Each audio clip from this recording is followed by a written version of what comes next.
help people understand, what was it like to be a woman in a quote unquote man's world? I feel like I was one of a very select few women, obviously serving. There are plenty of women out there serving, but in this particular role, there weren't a lot of us around.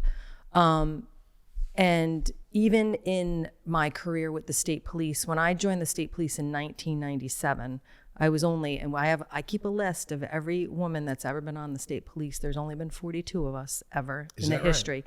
And I was the 15th woman ever to be on the Rhode Island State Police. So by the time I became part of the state police, that was still a very male-dominated field. Sure. So it's different.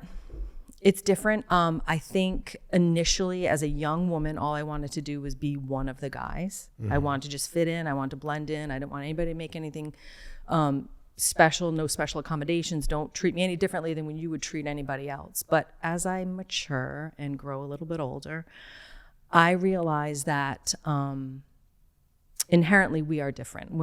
I can't be one of the guys. I can do the guy's job. I can hang out with the guys. I can try to be one of the guys, but I'm not actually ever going to be one of the guys. Right. I'm always going to be a woman. I'm always going to have things that are very specific to me or to being a woman that they don't experience or understand. So that begs the question, as it relates to qualifications. And I have to set this up right, because obviously women in the military, women in service in a quote unquote man's world it's a very controversial topic.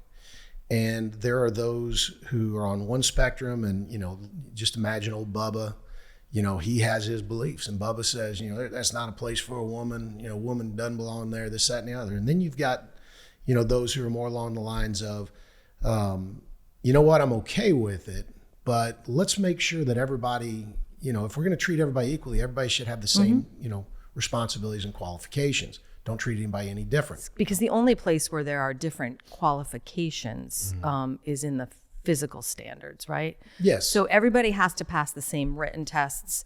Yeah, I should have been more clear. You're correct. Yeah, everybody has to. So it's you do an evaluation of a candidate based on a multitude of categories. It's not just their physical capabilities, right? Even for the military, even for the state police, you have to do a written test, you have to do a physical test. With the state police, you have to then do an oral board, a background, a psychological test. There's so many things that we test for that are all standard.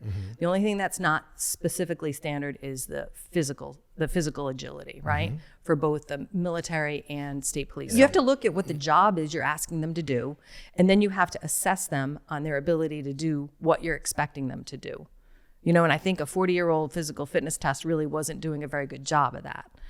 I know the Army's leaning towards having everybody pass that basic test, right? That basic annual test, and having a male and female standard, because that's the basic, right? And then if you want to go be in the combat arms, or if you want to go be in one of those, real hard charging MOSs or military occupational specialties, you have to pass another set of standards that are developed for that job.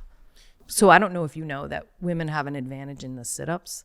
When we were doing push-up, sit-ups, and 2-mile run, women can do sit-ups much easier than men can. I have to admit, I've never heard that. Please enlighten me. I'll enlighten you. It's because of the way our hips are formed. It's our physical composition of how our bodies are made, right? Just like men, it is the difference between men and women, right? Okay. So take our differences, right? And instead of making it a divide for us, like try to figure out how to evaluate the physical difference between the actual difference between men and women, and evaluate them so that you get the same outcome.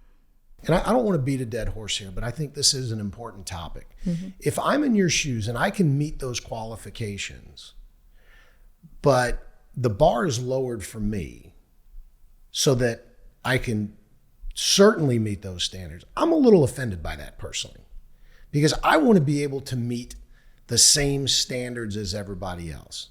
If you look at me and you go, well, Todd's an idiot, and so let's drop the standards so that, because we really like Todd and we want to make sure that he can do this.